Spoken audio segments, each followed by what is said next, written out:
Hello and welcome to the Stand Up Guys podcast. I'm Patrick Robles, and I'm here with the legendary Edge Brown. Edge, how you doing today, Doing great. sir? Doing great. How are you doing this morning? So we want to thank you. I'm doing great. We want to thank everyone who's listening to this, whether you are listening from the future or listening along with us for the first time. We value your time. We appreciate you. Yes, we do. Isn't that right, Yeah, Edge? we're trying to bring here something a little special about stand-up fighting, including kickboxing, Muay Thai, and traditional boxing, of course. Yeah, we're going to be looking at ONE FC. We'll be looking at Glory, and we hope to be looking at some local promotions. And certainly, if you're with a local promotion and you can get us some usable video, we will definitely try and put you on. We know what this is now. We don't know what it's going to be. Well, we'll see what it grows That's into. for sure. Huh? We're very excited right now, so we'll see how these things take shape.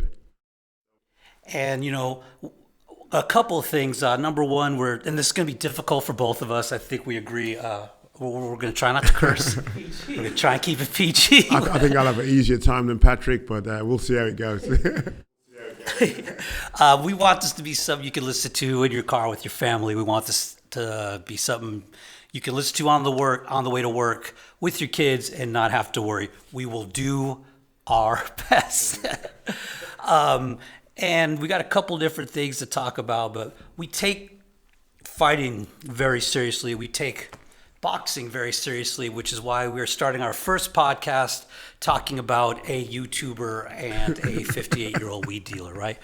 I think that's been nice to both of them. For anybody who tuned into the Netflix thing, I've yet to speak to anybody that was satisfied with the product. I don't know about you, Pat. Have you spoken to anybody that actually liked what they saw? I know a lot of people weren't able to see what they saw. We're talking old school Nintendo graphics here. Oh yeah, it wasn't very good. I was actually hearing something as well that people actually streamed it instead of watching it on Netflix for free. How does that even work? So it's the same way you stream other stuff? Stream other stuff. I think someone streamed it on Twitter, but apparently there's 3.7 million people streamed it instead of watching it on Netflix. Oh my God! And I think how much actually watched it on Netflix? They're saying 65 million households. So going by the households, that doesn't count individual people. I think most households have like 2 or 3 people at least. Right. You were with how many people when you watched it? 3. Yeah. So, and one thing I really like about it, because we're big boxing guys. We'll talk about our so-called credentials in a little while, but for the people who don't normally like boxing, you got a majority draw. You got an amazing bout between 2 amazing women that was, of course, screwed up with a messed up decision, and then you got a main event that basically made you never want to watch boxing again. So to all those people, I say, welcome to the tribe. That is that's like a normal Saturday night for us. You can get a great fight one night, and then the next boxing show you go to, you get like a dud. But the Paul Tyson fight was really, really bad. That was a real dud. Yeah, it was pretty bad. I'm glad old Mike didn't get hurt. I'd said, I actually did an Instagram live where I said, look, if he doesn't do anything in the first 2 rounds, it's just going to be Jake Paul running around. And I think you said we could have seen him quit on I thought that with the health problems that issues he had, there was a possibility that in the corner between one of the rounds, he could have called it a day. But apparently he was in good enough shape to go through. I think Jake Paul didn't have enough skill to hit him. Mike Tyson's lost a lot of his skill, but he still has pretty good head movement. And Jake Paul was missing a lot of punches. So I think going down the stretch, I think Jake Paul was pretty tired as well and, really couldn't do anything to Mike Tyson. So let me ask you this. Have you ever actually been to a Mike Tyson fight in person? Yes, I've been to 2 Mike Tyson fights in person. I went to one in Atlantic City, which was at a Trump casino, the Taj Mahal. Who was that against? I think it was Bruce Seldon. Remember, it was a while ago. Right. But it didn't last too long. It was, and if the fight lasted about a minute and a half. But it was great watching the atmosphere for Mike Tyson. And then the second one I went to was when Mike Tyson fought Frank Bruno. That was in Las Vegas. That was the MGM Grand. That was like 96. Okay. Yeah, it was the second Frank Bruno fight. Okay. They had a fight before where Frank Bruno put up a pretty good performance. And in the second one, Frank Bruno looked a little apprehensive. Yeah. Don't you have a story about the bar pre-Tyson fight? Oh, that was hilarious. Because like a bunch of people from England came over. I think 16,000 people came over to support Frank Bruno. As many people who follow boxing know, British fans do travel really well. And they'll support their fighters, especially when they come to the US or come to Las Vegas. So before the Tyson-Bruno fight, we were in the lounge at the MGM Grand. And a lot of these British fans came in who were the soccer hooligan type, to say the least. Street hooligans. They were chanting their soccer chants and doing. And at the same time, you had a bunch of, I'd say, the guys from LA that were probably representing either the Crips or Bloods. And so... One of those social organizations at the time. But they were well dressed and they came in. So these two parties converged in this lounge. So I said to my brother who was there at the time and a few friends, I said, I think it's time for us to leave. Wise choice. So we left and we came back about 45 minutes to an hour later. And these two groups of people became the best friends in the world. They're hugging each other, buying each other drinks, and getting along like a house on fire. So it was pretty funny. That's awesome. I never got to see a Mike Tyson fight live, but I mean, I absolutely remember all his fights. It was always an event, once he became, who he was. And I think he was really like the last of like the household names for fighters. Floyd Mayweather was known, but he's not doing Diet Pepsi commercials with his wife. Or I'm trying to. Can you think of anyone else post Tyson who is that much of just a household name? I think Oscar De La Hoya is probably the closest. Yeah. He was big, charismatic, had a lot of female support. So I think he was the next. I think before Tyson it was. I'm talking after Ali it was Sugar Ray Leonard. Sugar Ray Leonard for sure. And then Mike Tyson and. Then De La Hoya, but since De La Hoya, there hasn't really been anybody that's really captured the general public's attention like that. Yeah, so you had Tyson the general public one last time, and I really think this was the biggest like mass interest fight since probably Pacquiao Mayweather. Yeah, I think this was huge, right? The amount of people that watched this and was interested in it, I think mainly because of Mike Tyson. And I think a lot of people just want to see Jake Paul get knocked out, exactly, and get him out of the boxing world. But what's your official analysis of Senor Paul? He's your average club boxer at this point, but even that's hard to tell because he hasn't really fought a real boxer apart from Tommy Fury, who's not really a real boxer himself. I was just reading this morning that Tommy Fury's just signed to fight Darren Till, who's a UFC fighter in England. So they're having a fight like that. So Tommy Fury's going the same route as Jake Paul. But in the fight between Tommy Fury and Jake Paul, Tommy Fury beats Jake Paul quite comfortably. Right. And Tommy Fury's not really, like a real boxer. So I think if Jake Paul goes in there with anybody with, some serious boxing credentials, then he's going to lose. I have the same thing. I can't even rate him as a boxer until he starts fighting boxers. As a showman, I'm actually fine with what he does. He's gotten some women paid, which is good. Katie Taylor and Amanda Serrano. But I can't rate anyone until they fight boxers. Yeah. And that's just being fair. Yeah. So fight some boxers and let's talk about it. We will talk about the Zurdo fight in a little while, but I don't know Zurdo Ramirez. I don't know Jaio Bataya. I don't know anyone who knows them. I feel quite confident speaking on their behalf. I'm sure they would have no problem fighting Jake Paul at cruiserweight and offering him, a shot at a belt. I'm sure they would do Well, it. I think any fighter would do it. I think Artur Beterbiev just offered him out for a fight. I mean, I think the money with Jake Paul is going to be more than any boxer could make. In light heavyweight and cruiserweight division, fight another boxer. So I think Jake Paul, I think most of them would take that fight. All right. Well, I think we've spent a good amount of time on this, but there was another fight on there that was pretty amazing. Katie Taylor and Amanda Yeah, it's Serrano. great. I mean, I think What's your everybody take on was that? expecting a great fight because they had their first fight in Las Vegas in 2022. Yeah. And that was an amazing fight. Yeah, again, it was a close decision. A lot of people thought Serrano won the first fight, but Katie Taylor got the nod. And it was, back and forth war. And this fight was very similar. Yeah. Do you remember where we were when I was with you in that fight, but we weren't at the fight. We were in another Yeah, we were in, instead of being at Madison Square Gardens, New York, we were in Las Vegas, Nevada, watching Shakur Stevenson fight Valdez in a fight, which was another great fight. And before the main event started, the Shakur fight, they had the Katie Taylor and Serrano fight was on. And the majority of the crowd that was with us were watching that fight on their phones. Yeah, it was an amazing. It was amazing. We're all passing around phones like, can you believe what is going on? And that was like one of the best fights I'd ever seen, male or female. They really left it out there.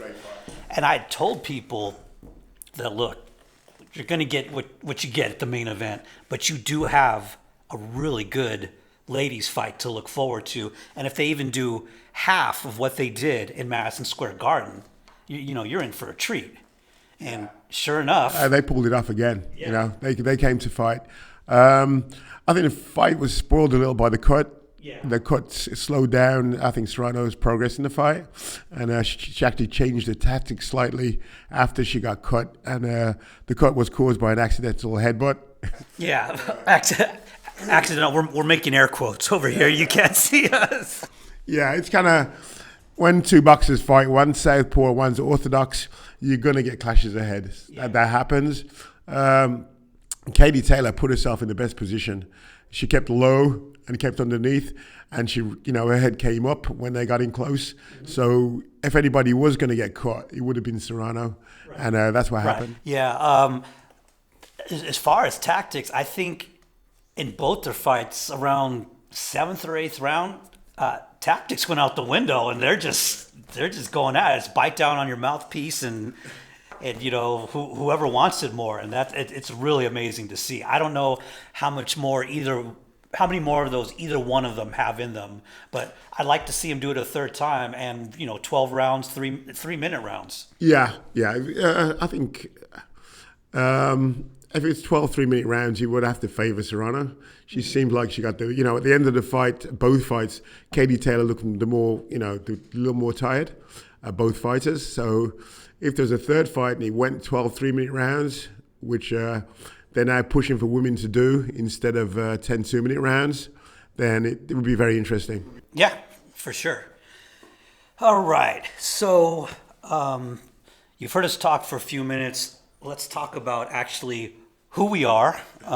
Your resume is way better than mine, but I guess I'll just start with mine because mine's way shorter. We're going to let you talk about yourself, but let's see. I've been doing Muay Thai for about 20 years now. About a month ago, I actually went into El Nino gym, Gilbert Melendez's gym, and hit some pads, and it's very accurate to say I have not been doing Muay Thai for 20 years straight, okay? So let me make that clear. There's a 20-year period where I've done it on and off, but I do not want to mislead our beloved listeners.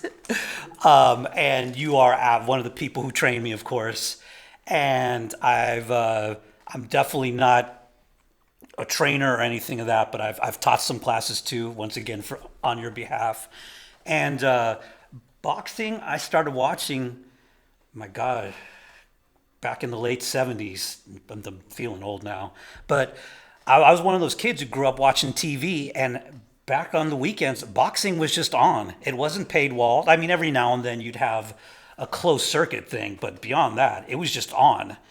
And watched it a lot growing up and continued to watch it. The first one I ever watched live, not meaning I was there, but watched as it happens, was Sugar Ray Leonard versus Thomas Hearns. And when Sugar Ray Leonard was being marketed, I was the demographic he was being marketed to. You know, I was that young kid, you know, looking for the post Ali icon. And I fought in a couple smokers. Smokers being right below amateur. I live to tell about it. And I've actually cornered quite a few amateur kickboxers and certainly people for smokers. I have cornered on national TV in the Netherlands for, what was Glory before? It was It's Showtime. It's Showtime. Yeah. It's Showtime. So you can find me on there somewhere. And just beyond that, I'm a fan like everyone else. You will definitely hear me misspeak every now and then about who fought who or when, and we welcome the corrections. But take this seriously, love it, and cannot wait to kind of share it just with you, but with all of our listeners.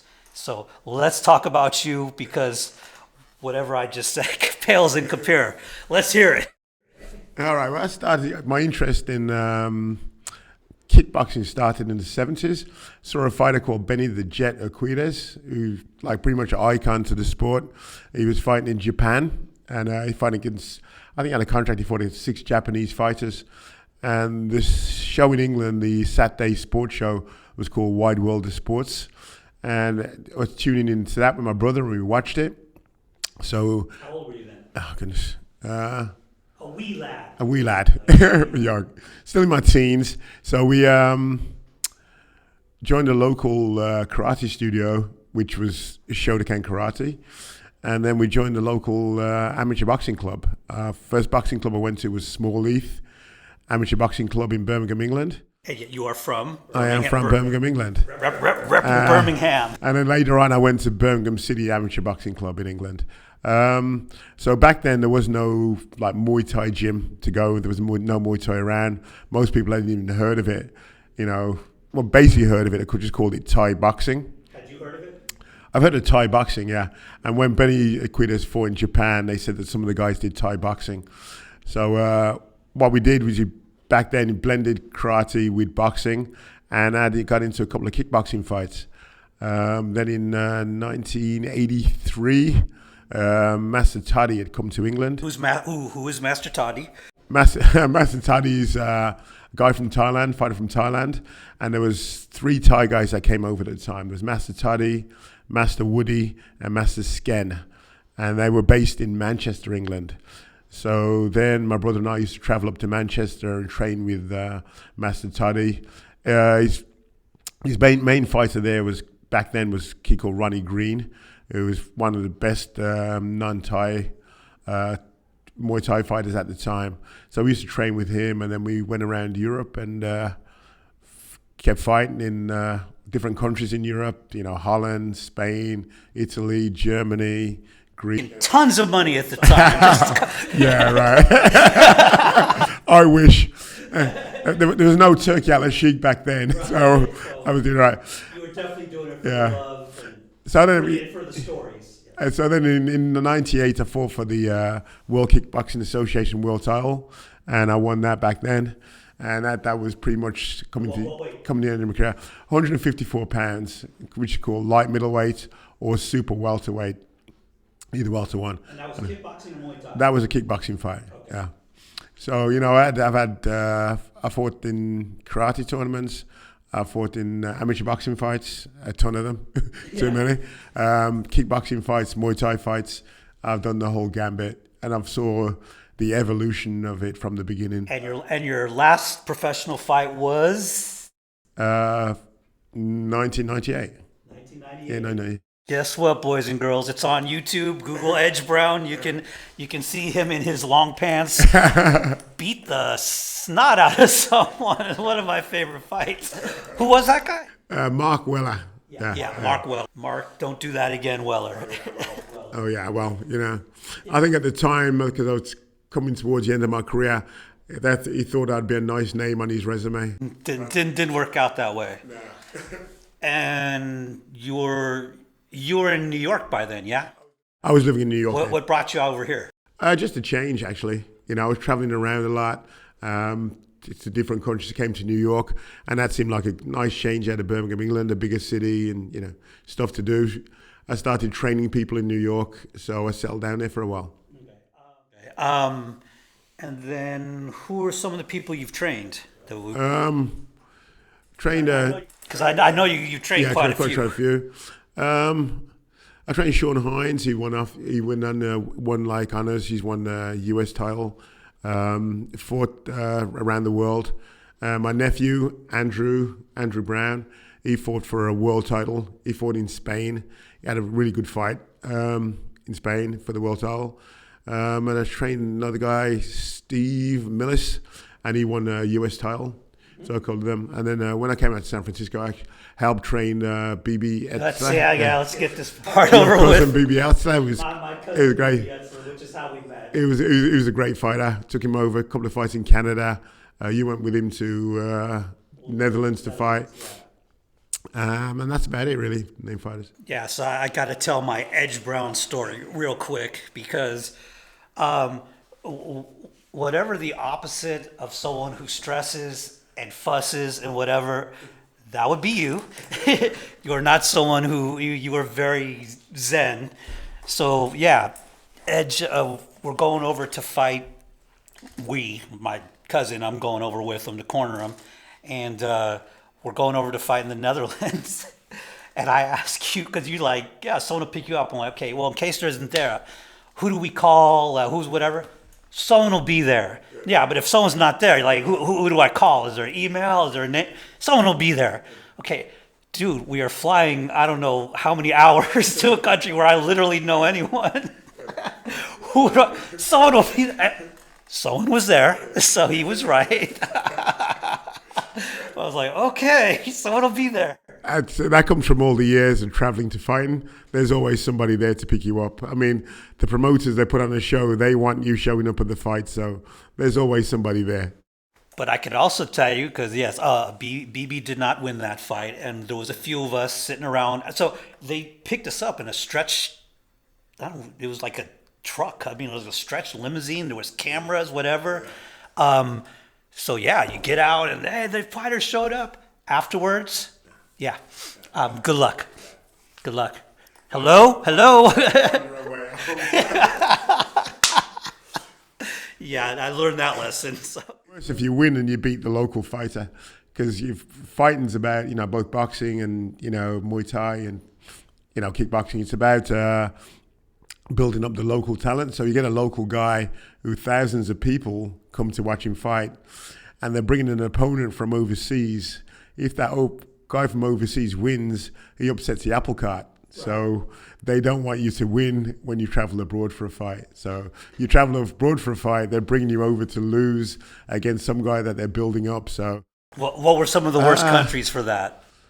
Two countries really sore losers: France and Italy are probably the two worst. By the way, our people in France and Italy, we welcome you as listeners, and we can't wait to have you. That's saying the promoters, but Italy, they really support their local guys really hard. Right. So they're kind of heavy into their local guys. Yeah. One time I fought in Italy, and these guys came in jeeps, and there was Italian fighters, but the opponents, there was me from England, there was guys from Holland, from Spain, German guys. We were all staying in the same hotel. They came with jeeps in the middle of the night, turned the spotlights onto our bedrooms and started blaring music all night so no one would sleep the night before the fight. Oh, you got to respect the game, though. I respect the game. I thought it was quite funny, actually. Right. All the coaches were calling the hotel lobby and calling police, and no one did anything. Where was this? Where in Italy? It was in northern Italy, just outside Milan. Okay. Yeah. Did you win? Yeah, I won, yes. Take that. All right, so that is Edge Brown, and so this is very indicative of what we want this to be.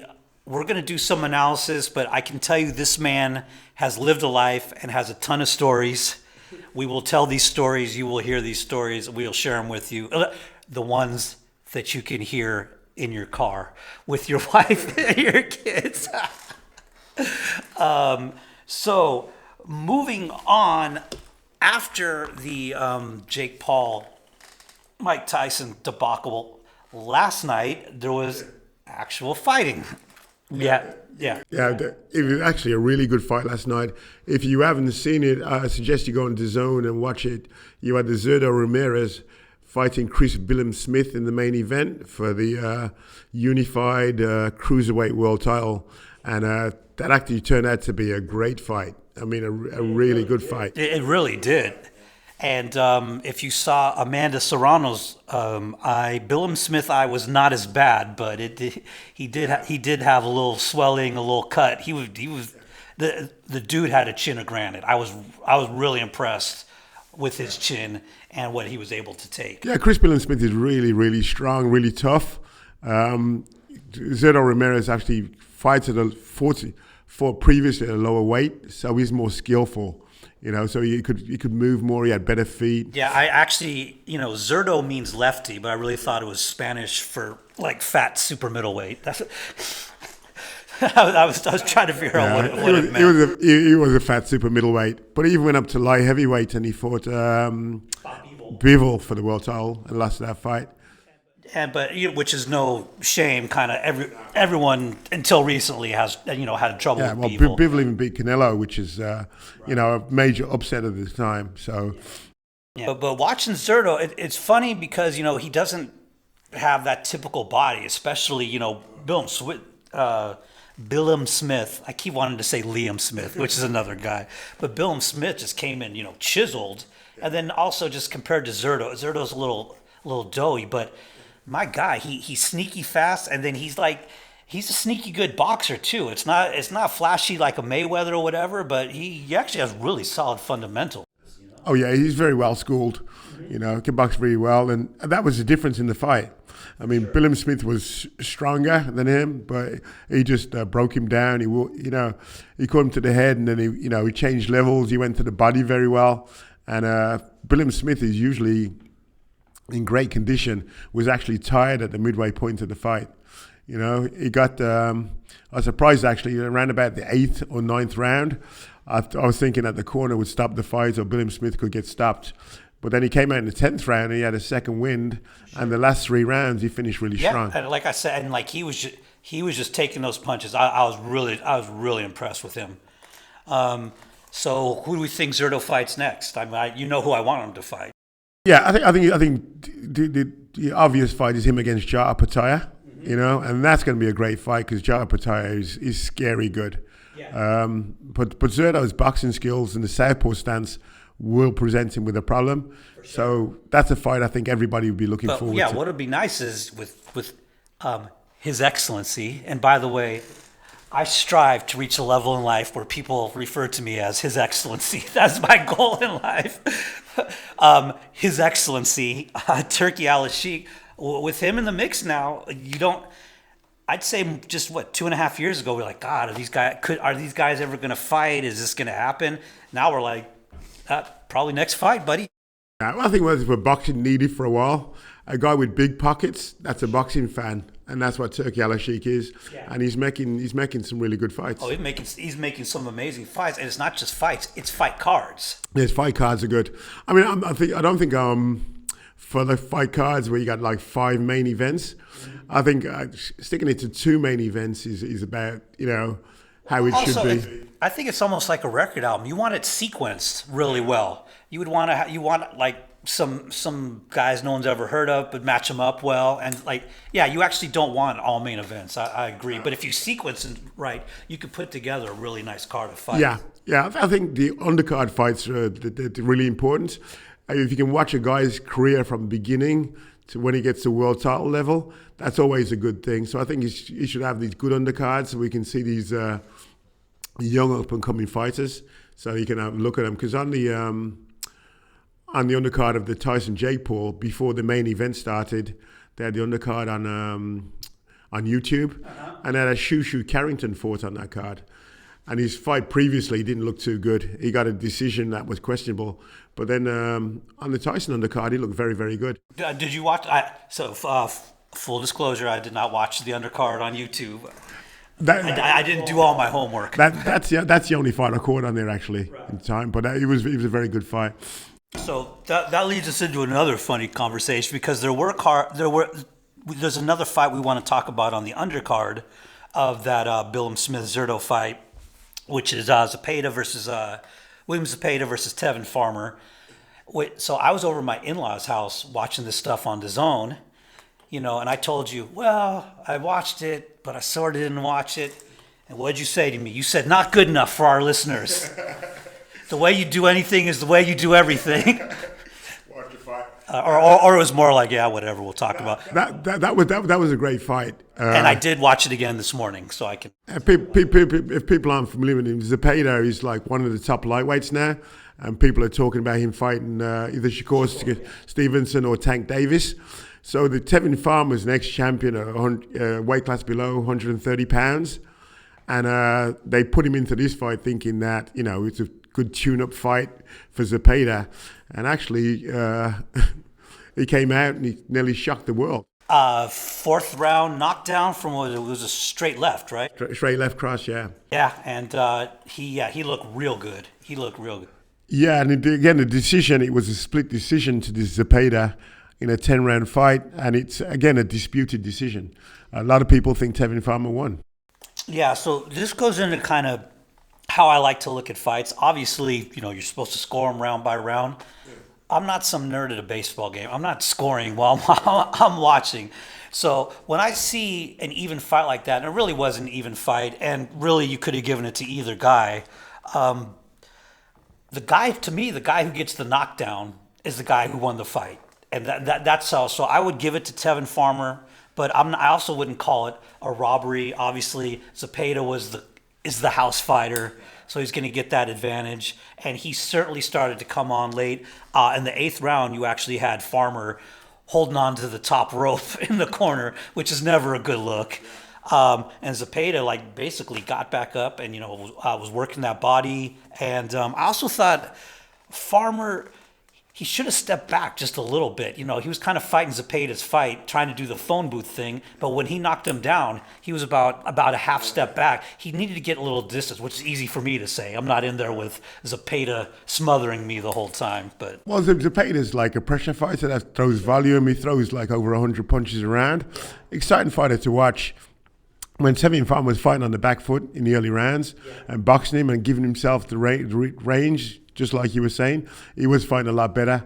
When he tried to go forward as well against the pressure fighter, that's when he had these problems.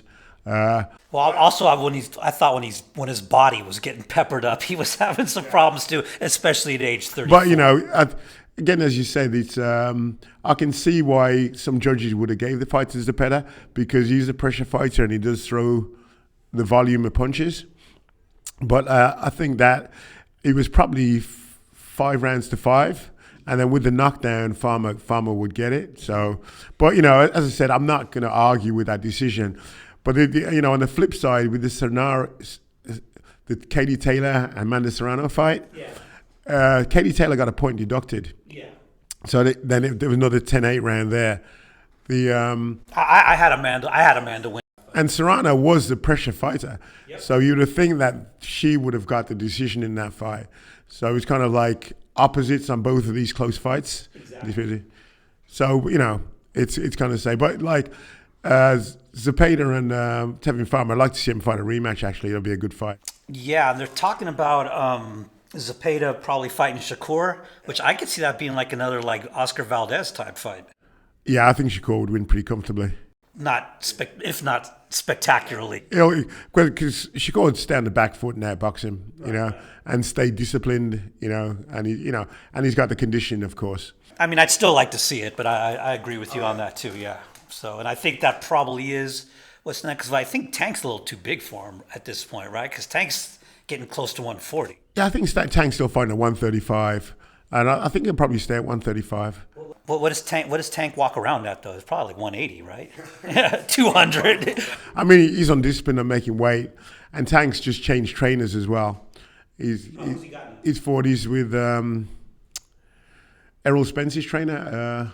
Oh, okay, yeah, because that guy's looking for a job. I do believe. Kind of like, yeah. He's with him now, so he's kind of that will help. Okay, well, we want to move on to one more topic, which is while everyone else was watching Tyson versus Jake Paul where was this? Was this in Thailand? In Thailand, at Lumpini Stadium in Thailand. And Lumpini Stadium, and you can watch this on YouTube. Just on YouTube, go to One Friday Night Fights 87. Skip whatever MMA thing was first. Skip, oh my God, these names. Kojiro Shiba versus Jamar Cooper. I mean, it was fine, but it was a kickboxing fight. Yeah. After that, we had a series of Muay Thai fights. When I do notes, I put little star. It's just starred fight after starred fight. We had a guy named Marvin Dietrich versus Li Shea or Li Chi. Spoiler alert, it was stopped with 2:59 to go in the third round. Legitimate. I mean, all the fights were good, and there's some standout stars on the fights. I'd say one championship has got to be one of the most exciting combat sports leagues right now. I mean, you go in there, and out of the fights that they had, there wasn't one bad fight, I don't think, on the No, and I don't mean to take away from those other fights. It's just these fights that we liked were just so amazing. It makes just a solid effort look almost pedestrian. And yeah, one's putting on great stuff. For those of you who aren't familiar with one, it is the kind of the Asian, not the Asian version, but yeah, the Eastern version of UFC, but they have a lot more stand-up fighting. Yes. Yeah. There's that one fight as well, that Pakishirin versus Patapi. That was like an amazing fight. The second round of that fight. Thank you for saying those names for me. The second round of that fight, both fighters went down, and it's up to that. It could be like round of the year. It was actually just absolutely great fight. It wasn't just that. It's that round with that crowd. It's an educated crowd. It's an engaged crowd. And I don't know how they managed. They managed to make noise for every punch. Oh, they do, yeah. And it's almost like they rehearsed it. I don't know how they do it, but they're like, oi, oi, oi. And there was a lot of ois. Watching the Muay Thai fights as well with the UFC-style gloves, with the small gloves, that's exciting as well because these punches get through. People have a hard time blocking them, so there's more action with those gloves on. Absolutely, for sure. And we also had Pechoyat versus Kunpan. And that was a good fight. Yep. Yeah. And that was kind of almost all hands, which was interesting. They were just they weren't even kicking each other. They were just punching each other. And any other fights that you want to mention? Oh, we got. I like the Japanese kid, that Shaiba. Yeah, he's a pretty exciting kid. He fought the American guy Cooper. Mm-hmm. It was I wouldn't say the fight was that great, but it was a good display by that Shaiba. It looks like he's going to be an upcoming star. And what I noticed about Cooper, he's doing something. You'll see a lot of American fighters do this. They're really using their strength in the clinch or whatever, and a lot of times you can't really sustain that for 3 rounds because you'll see people burn their arms out like they're just doing too much in the clinch. It's all strength, no technique. But no, Cooper was actually able to do it for 3 rounds. Yeah, he's a pretty strong kid. He's good. I mean, he's going to be a good fighter still. If he keeps at it and he improves, he's going to be good. And I appreciate him for having the name Cooper. That really helps me out. All right, we were getting to the end of our first podcast. Do you have any final thoughts? No, not really. I'm just saying to people if you haven't watched the Riyadh card, the Golden Boy Riyadh card, which is it's on YouTube for free. It's on YouTube now. Yep. Go and check that out. Those fights are really, really good. And obviously the One Championship cards. If you haven't checked that out, or if One Championship's new to you, go and check out those fights. They were really, really entertaining. And we call ourselves the stand-up guys because we have no issues with UFC or whatever, but that's just not what we're qualified to talk about. And I think we both agree. So we're not going to sit there and go, oh, that guy should have done a rear naked Kimura or whatever. Cause like hey man, that's not what we do around here. So there's plenty of podcasts that do that. And which podcasts do you listen to? Let's shout out some podcasts. It depends who the what they're talking about, which I listen to. So if Rogan's doing a podcast and he's speaking to a fighter, right, then I'll definitely jump on there and listen to that. Yeah, he does a really good job, especially with boxers. Even being an MMA guy, he's really good with the boxers. Yeah, the podcast he did with Terence Crawford was really good. The one he did with Andre Ward was really good. Were they? No. Andre. Well, now all the Smoke podcast. I know people listen to that. Yeah. Now Andre Ward's doing one, which is a boxing one. Yeah, he did. You sent me the interview he did with Mike Tyson, he did interview with Mike Tyson, and he did another one which was really, really good, where he was talking to Andre Zurdo and was it Anthony Durrell, the other boxers, and they were talking about boxing and the effects of boxing and hard fights and stuff, which was a really good podcast. I'm a big fan of Ade Oladipo. He sounds a lot like you, but he's the commentator for DAZN, and he really gets into the weeds for boxing. He's very knowledgeable, and he has a great style. Really like listening to him. And I don't know if it counts as a podcast, but Pro Box TV, which we both love. We both love those Wednesday night fights, and we're going to be talking about those a lot in the future, but I like their breakdowns too. Yeah, they're very good. It's kind of Paulie Malignaggi is really good on there. They've got Teddy Atlas on there. Yeah. So it's and then speaking of Teddy, when you can get past the intro, I'm a fan of Teddy. It takes him a while to get to where he's going, but I listened to the fight with Teddy Atlas. So if some Atlasism sneaks through, Teddy came from you, Teddy. He likes proper attribution, because if I say putting water in the basement or something like that's a Teddyism. We're firemen. We're firemen. One of the all-time great speeches. All right, so I think that about wraps it up.